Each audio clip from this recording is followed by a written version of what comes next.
안녕하세요. 시사발전소 한진입니다. 윤석열 후보의 비자금, 소위 비자금 저수지라고 지목을 받고 있는 이 연민복지재단에 대한 이야기를 드린 적이 있었습니다. 저희가 연민복지재단의 공식 홈페이지를 보여드리면서 관련된 단독 보도를 또 드렸던 적이 있었는데요. 해당 공식 홈페이지는 저희 시사발전소의 단독 보도가 나간 이후에 바로 그 당일날 공식 홈페이지는 삭제가 된 바가 있습니다. 자, 그런데 이 연민복지재단의 어떤 설립 과정에서 드러나는 여러 의혹들이 끊임없이 나오고 있지 않습니까?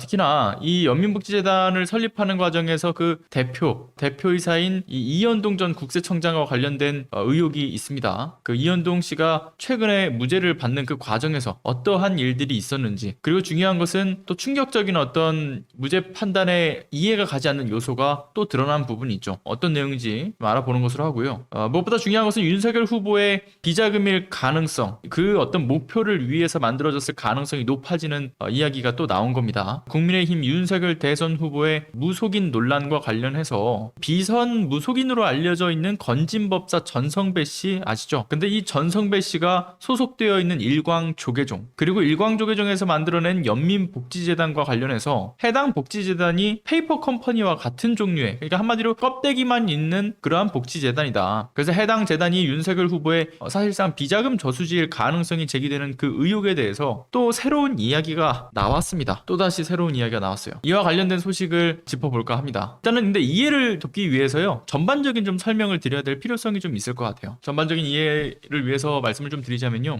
저희 시사발전소는 지금 윤석열 후보의 무속인 논란 그 중심에 있는 비선 캠프에서도 활동을 했고, 윤석열 후보의 정치적 메시지며 일정을 관리했을 뿐만이 아니라 손바닥에 써져 있던 임금 왕자까지 써준 인물로 지목되고 있는 이 무속인 건진법사, 바로 전성배 씨에 대한 행적을 쭉 추적을 하던 중에 전성배 씨가 소속되어 있던, 지금도 소속되어 있는 그 일광조계종이라고 하는 단체가 설립한 연민복지재단, 복지재단이라고 하는 곳에서 이상한 지점들을 포착을 했습니다. 그 연민복지재단이라고 하는 재단은 이 전성배 씨의 스승인 해우스님이라고 불리는 원종택 씨가 설립한 재단이죠. 참고로 이 원종택 씨는 일광조계종의 설립자기도 하고요. 무엇보다 윤석열 후보를 도와라 라고 하면서 직접 윤석열 후보의 비선 캠프로 이 제자인 전성배 씨를 보냈다라고 알려져 있는 인물이기도 합니다. 그래서 저희 시사발전소는 지난 1월 20일자 단독으로 보내드린 그 이야기가 있죠. 바로 연민복지재단의 공식 홈페이지에 접속을 해서 매우 이상한 지점들을 찾아냈고, 그를 여러분들께 홈페이지를 띄워놓고 보여드리면서 하나하나 짚어드린 바가 있습니다. 참고로 당시 저희가 이제 20일날 그 보도한 바로 당일날 연민복지재단의 공식 홈페이지가 관리자 전용 접속 페이지로 바뀌어버렸죠. 그러니까 관리자가 아니고서야 접속 자체가 아예 불가능한 상태로 홈페이지가 닫혀버립니다. 따라서 당시 홈페이지에 들어가서 직접 그 이상한 포인트들이 무엇이었는가,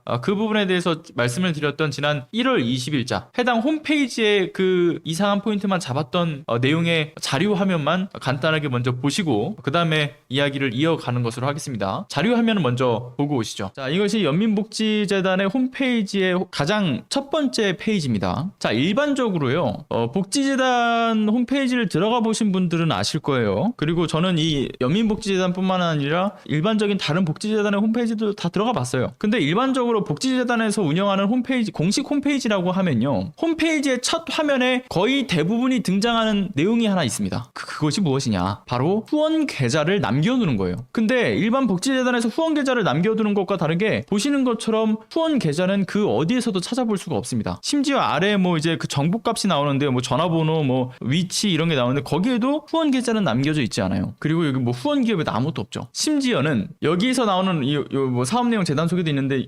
보시면, 자, 오프라인 후원 안내하고 온라인 후원 안내도 있죠. 자, 여기서도 똑같아요. 들어가는 건 똑같습니다. 온라인 후원 안내로 들어가도 마찬가지고요. 아니면 여기서 이제 온라인 후원 안내로 들어가도 페이지는 똑같은 곳으로 들어갑니다. 자, 그런데 이렇게 온라인 후원 안내 탭에 들어가게 되면 보시면 아무것도 없어요. 아무것도. 이상하죠? 자, 그런데 오프라인 후원 안내도 보겠습니다. 오프라인 후원 안내도 아무것도 없습니다. 후원 기업 역시도 앞서 보여드렸던 것처럼 전무예요. 아무것도 없어요. 그리고 사업 내용도 좀 함께 보도록 하죠. 자, 사업 내용을 들어가 보겠습니다. 자, 보시면 노인복지와 관련돼서 어떤 걸 하고 있다. 사진도 이렇게 첨부해 놓고, 청년복지와 관련해서 이런 사업을 하고 있다. 마찬가지로 사진 첨부했고요. 장애인 지원 사업과 관련해서 첨부한 사진 이렇게 보시면 있고요. 그 외 사업도 보시면 이렇게 담겨져 있죠. 근데 문제는 뭔지 아십니까? 이상한 거 못 느끼세요? 지원 사업에 앞서 보신 이 주요 사업 3개와 그 외 사업을 포함한 이 내용들을 보게 되면요, 이 홈 홈페이지가 2017년에 설립된 복지재단의 공식 홈페이지라고 보기에는 매우 이상한 부분들이 등장합니다. 자, 사진들 보시면요, 이 연민복지재단에서 활동한 사진들이 담겨져 있지 않아요. 그냥 어디서 좀 이렇게 퍼온 사진들을 위주로 채워놓고 그냥 형식적인 매우 간단한 사업 개요들만 덩그러니 적혀 있는 거죠. 2017년부터 활동한 복지재단에서 이러한 지금 활동 내역 사진을 올리지 않고 그냥 어디서 퍼온 걸로 대체한다? 매우 이상한 겁니다. 그리고 재단 소개로도 넘어가서 한번 보도록 하죠. 연민 알림을 한번 보죠. 자, 활동 기록을 보통 담아두는 것은 뭐 이제 알림센터, 뭐 자료실, 뭐 새 소식 이런 데에서 보통 확인할 수가 있죠. 그래서 들어가 봤어요. 자, 근데 새 소식에는 있습니다. 새 소식에는 뭐 이사회 기록이나 결산 서류 등의 내용밖에 없었고요. 알림센터에 보시면 없어요. FAQ 없어요. Q&A 달랑 하나 있습니다. 기부금 영수증 발급 가능 여부가 있긴 한데 네, 답변 없어요. 관리 안 하고 있다는 뜻이죠. 그리고 자료실 역시나 없습니다. 자, 그럼 재단 소개로 넘어가서 또 더 이상한 점을 확인해 보도록 하죠. 뭐 재단 소개 뭐 이 정도고요. 이사장 인사말 들어가 보면 없어요. 그 흔한 이사장 인사말이 비어 있습니다. 재단 연역 들어가 보죠. 달랑 하나 있습니다. 2017년 12월 26일 설립되었다라는 내용 말고는 아무것도 없습니다. 여기까지만 보더라도 해당 홈페이지는 복지재단의 등록만 할 용으로 개설된 전혀 운영과 관리가 되지 않는 홈페이지라고 보여집니다. 그런데 제가 말씀드렸죠. 여기서 더 의아했던 것이 바로 조직도의 부분이었어요. 자, 조직도는 이렇게 나와 있습니다. 뭐 이사회 그 아래 뭐 감사 대표, 대표이사, 상임이사, 사무국장, 기획팀, 지원팀, 행정팀. 그런데요, 조직 임원 소개란으로 들어가 보죠. 자, 확대해 보겠습니다. 여기서 조직 임원 소개란에 등장하는 인물들이요, 매우 특이한 공통점을 갖고 있다. 지금 여러분들 보신 자료 화면요, 지난 1월 20일자 저희 시사발전소에서 단독으로 보도한 바 있었던 연민복지재단의 공식 홈페이지에서의, 근데 참고로 이 연민복지재단은 현재로서는 여러분들이 들어가실 수가 없게 되어 있죠. 왜냐? 보게 되면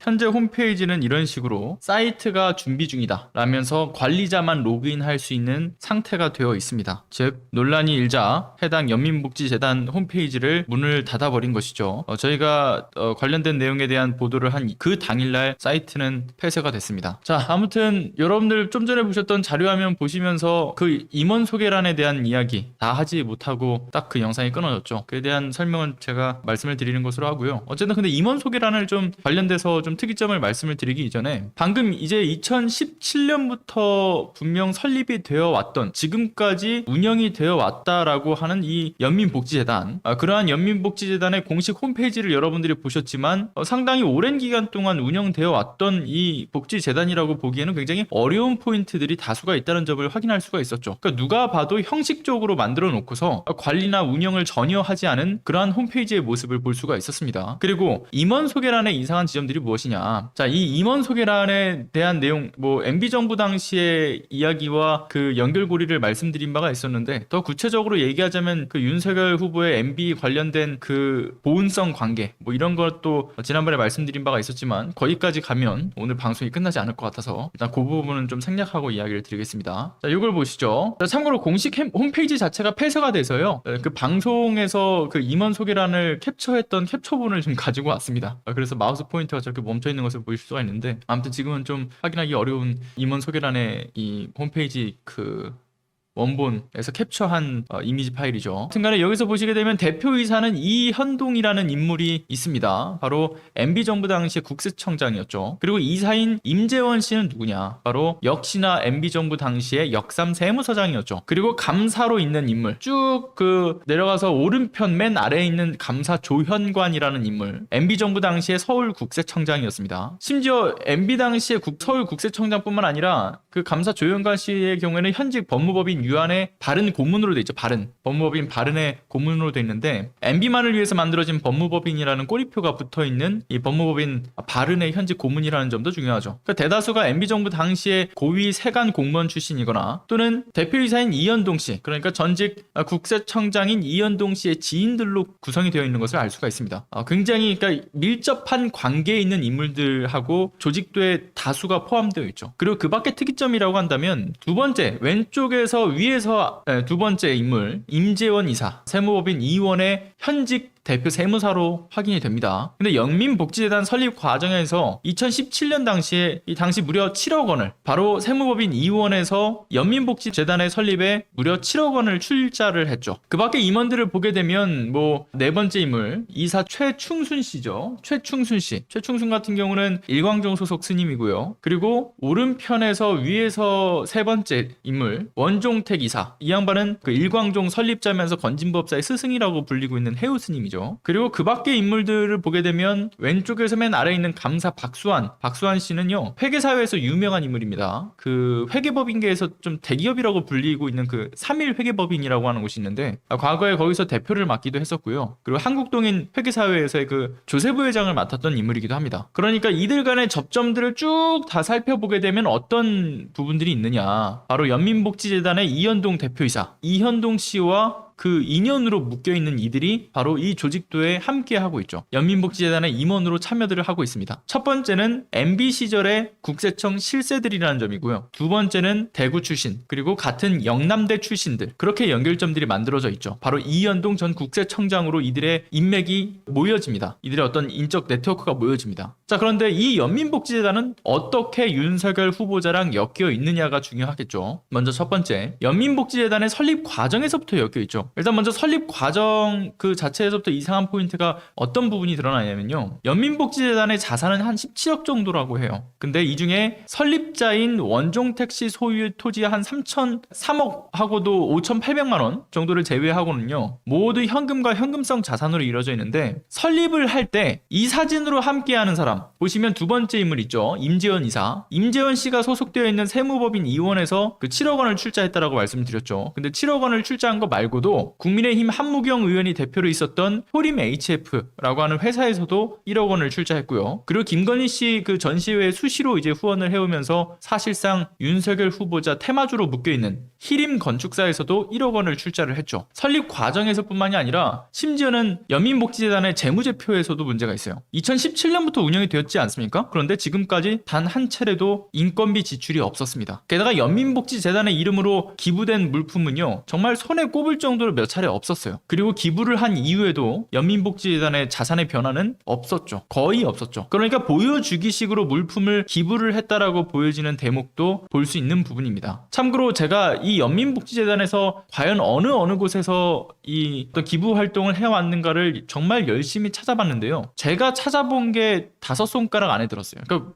그 이상으로 넘어가는 기부 행위를 찾아볼 수는 없었죠. 그리고 이제 두 번째 이제 윤석열 후보와의 접점이 무엇이냐? 바로 원종택 씨와 전성배 씨와의 인연이죠. 2015년 그러니까 김건희 씨가 운영하는 코바나 컨텐츠가 주관한 마크로스코전 그 VIP 그 개막식 행사에서 김건희 씨의 초청을 받아서 전시회에 초대되었던 전성배 씨와 원종택 씨의 모습이 포착된 바가 있었고요. 게다가 이제 2013년에 전성배 씨가 코바나 컨텐츠의 고문으로 있었다는 점 최근에 열린공감에서 입수했던 전성배 씨 고문직 명함 그걸 통해서 또 드러난 바가 있었죠. 그리고 2013년 그 전성배 씨뿐만 아니라 전성배 씨의 딸 역시도 코바나 컨텐츠에서 근무를 했다라는 것이 김의겸 의원실에서 밝혀낸 사실이고요. 뿐만 아니라 그 열린공감에서 지적한 바 그러니까 김건희 씨의 이름 그 한자 뜻 세우다 건에 희는 발할희 전성배 씨의 본명인 건진법사의 건도 세우다건에 나라를 세울진 즉 김건희 씨가 건진법사의 제자거나 내지는 뭔가에 상당히 좀 깊은 관계로 보여지는 매우 묘한 포인트가 포착이 된 바도 있죠. 자, 김건희 씨의 개명일이 2008년이지 않습니까? 그러니까 2008년인 점을 두고 보게 되면 2008년 이전부터 이들 간의 인연이 시작되었을 가능성이 매우 충분해 보이는 어떤 합리적인 의심이 드는 부분이죠. 아주 오랜 기간 동안에 이들이 접점이 있어 왔던 것 그리고 세 번째로 또 중요한 접점이 또 등장을 합니다. 바로 연민복지재단 그 지금 보시면 대표이사인 이현동과의 인연이죠. 자, 연민복지재단의 이현동 전 국세청장 참 이 사안이 굉장히 심각한 부분이지 않습니까? 자, 문재인 정부가 들어섰고 그리고 난 이후에 구성이 되었던 적폐청산 태스크포스팀 그러니까 적폐청산 TF를 통해서 이명박근혜 정부 당시의 비리와 부정 의혹 사건들이 수면 위로 올라오게 됩니다. 그런데 수사의 주도권이 누구에게 있었습니까? 사실상 윤석열 당시 지검장을 필두로 해서 수사가 진행이 되었죠. 근데 이 이 과정에서 MB정부 시절에 원세훈 전 국정원장이 당시 국정원 3차장이던 최종읍, 김승현 이들을 통해서 김대중 노무현 전 대통령의 비위정보 수집을 하게 됩니다. 그래서 그 비위정보를 수집하고 지시한 정황에 대해서 결국 수사에 들어갔고, 그리고 이때 당시에 특히나 이제 김대중 전 대통령의 이니셜을 따와가지고 그 이니셜인 D를 따와서 그 국정원에서 데이비슨 프로젝트라고 해서 이것이 결국은 수사 과정에서 공개가 되죠. 그러니까 데이비슨 프로젝트, 그러니까 앞서 말씀드렸던 전직 대통령 두 분에 대한 어떤 비위 정보를 수집하는 불법적인 활동이었습니다. 여기에 이현동 국세청장이 연관이 되어 있죠. MB정부 당시 국정원이 이현동 당시 국세청장한테 그 김대중 전 대통령의 비자금 추적을 요청을 했고요. 그리고 이에 따라서 이현동 전 국세청장, 당시 국세청장이 12차례에 걸쳐서 우리나라 돈으로 5억 3천 정도의 돈하고 거기에 플러스해서 4만 7천 달러에 이르는 대북 공작금을 지원을 받아요. 뿐만 아니라 뭐 활동비 명목의 어떤 뇌물, 당시 김승현 대북 공작국장을 통해서 이현동 전 국세청장 현금 1억 2천만 원을 받죠. 자, 그럼 이 이현동 전 국세청장 과연 어떻게 됐겠느냐? 여러분들도 아시다시피 바로 최근에 대법원 판결까지 모두 무죄 판결이 나는 굉장히 충격적인 일이 발생을 합니다. 그런데 여기서 정말 중요한 지점이 있어요. 여기서 제기되는 문제점은 이겁니다. 하필 이현동 전 국세청장을 수사했던 곳이 윤석열 후보가 지검장으로 있던 당시에 서울중앙지검에서 수사를 했을 뿐만이 아니라 윤석열 후보자의 최측근 검사들, 뭐 3차장이던 한동훈 검사, 특수부 2부장이었던 송경호 검사가 수사를 진두지휘하지 않았습니까? 그리고 마침 이현동 전 국세청장이 수사에 들어가기 이전에 바로 여러분들이 지금 보시는 것과 같이 임원 소개란에 보여지는 이 구성, 이현동 전 국세청장이 수사에 들어가기 직전에 바로 연민복지재단의 설립을 돕습니다. 그리고 나서 대표이사가 되게 되죠. 재단의 임원진은 앞서 보여드렸던 것처럼 이현동 씨와의 인연이 깊은 사람들로 채워졌고요. 마찬가지로 그와 관련되어 있는 회사들이 설립 비용을 출자를 했죠. 그리고 재무이사로는 특히나 윤석열 후보의 아내 김건희 씨와 정말 오랜 기간 동안 인연을 이어왔다라고 알려져 있는 원종택 씨가 재무이사를 맡게 했어요. 그리고 이현동 전 국세청장의 최종적인 법적 판단의 결과는 결국에 참 아이러니하게도, 참 시점이 우연이라고 치기에는 참 이상하게도 무죄가 돼버리게 되죠. 자, 이로 인해서 연민복지재단 설립 목적이라고 하는 것 자체가 이현동 전 국세청장의 사건을 덮기 위한 로비 명목이 아니었겠느냐. 그러니까 윤석열 후보의 지갑, 그러니까 주머니를 채워주는, 윤석열 후보의 비자금을 만드는 어떤 대가성 재단이 아니냐라는 그러한 의혹이 지금 확인이 되는 거죠. 자, 그런데 이 의혹에 대해서 더 확실하게 그 가능성을 키워주는 CBS의 단독 보도가 있었습니다. 무엇이냐? 똑같은 사건인데요. 검찰이 사건을 굳이 똑같은 사건인데 두 개로 분리를 해서 기소를 진행을 했고요. 결국에는 같은 사실을 두고서 정반대의 대법원 판결이 내려졌다. 하나는 유죄, 하나는 무죄. 이게 무슨 말이냐면요. 앞서 말씀드렸던 데이비슨 프로젝트를 주도했던 원세훈 전 국정원장과 그 간부들, 국정원 특활비를 통해서 김대중 노무현 전 대통령의 뒷조사에다가 사용을 했다는 것이 밝혀지면서 결국 특가법상 국고손실 그리고 뇌물 혐의 등의 이유로 대법원 판단까지 모두 유죄로 실형이 확정이 되지 않았습니까? 그런데 같은 사건에서 국정원의 뒷조사를 지원을 했고 심지어는 뇌물을 받았던 이현동 전 국세청장만 대법원까지 모두 무죄 판결이 떨어졌어요. 여기서 더 황당한 것이 뭐냐? 해당 사건에서 돈을 주고받는 과정에서 등장하는 인물이 있죠. 총 3명의 인물이 있습니다. 김승현 대북공작국장, 그리고 당시 현장에 있었던 박윤준 국세청 차장, 그리고 이현동 국세청장. 자, 이 세 사람의 돈을 주고받는 그 현장, 돈을 주고받는 그 회동이 법원의 어떤 대법원 판단에 굉장히 중요한 역할을 미칩니다. 그런데 원세훈 국정원장 사건의 재판에는 회동이 있었다라고 그거를 재판부가 인정을 해요. 누가 봐도 회동은 있었다. 누가 봐도 뇌물을 주고받았다. 그런데 이현동 국세청장의 재판에서 대법원은 회동이 있었다라고 보기 힘들다라는 판결을 내린 거죠. 특히 이현동 전 국세청장과 관련해서는 김승현 씨의 경우에도 줬다, 이런 식으로 자백을 했습니다. 박윤준 전 국세청 차장 역시도 해당 내용에 대해서 그런 일이 있었다라고 진술을 해요. 그런데 재판부 뭐라고 얘기했느냐? 진술의 신빙성이 부족하다. 그리고 그들이 거짓말을 할 가능성이 높다. 그들의 기억 자체가 왜곡되어 있을 가능성도 높다. 그래서 무죄다. 이러한 황당한 판결을 내리죠. 그런데 심지어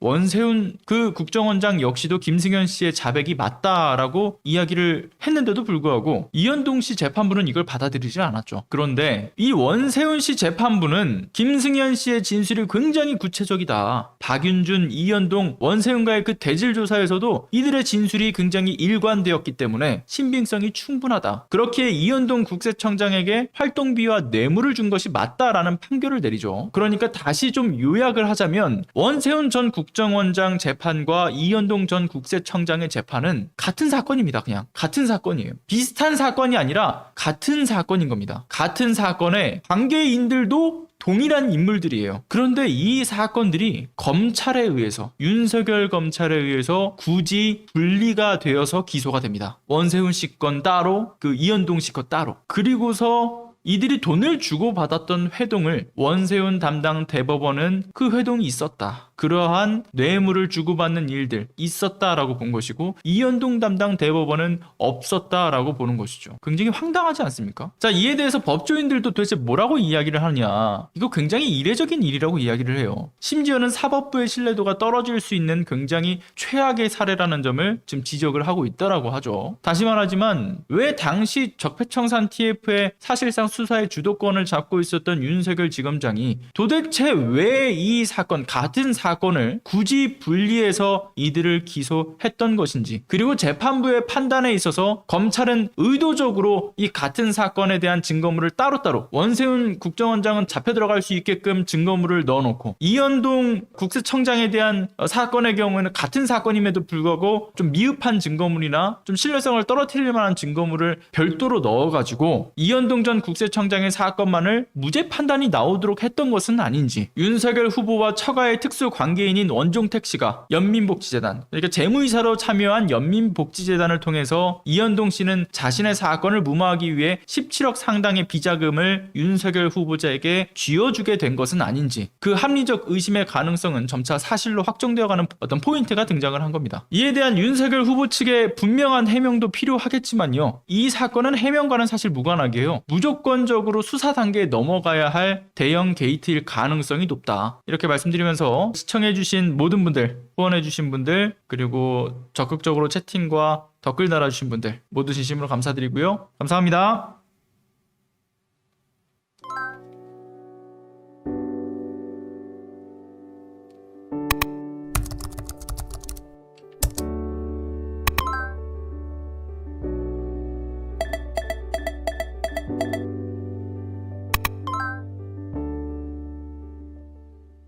안녕하세요. 시사발전소 소장 한지입니다. 시사발전소는 진실을 찾는 민주언론으로서의 역할을 다하기 위해서 다양한 방법으로 활동을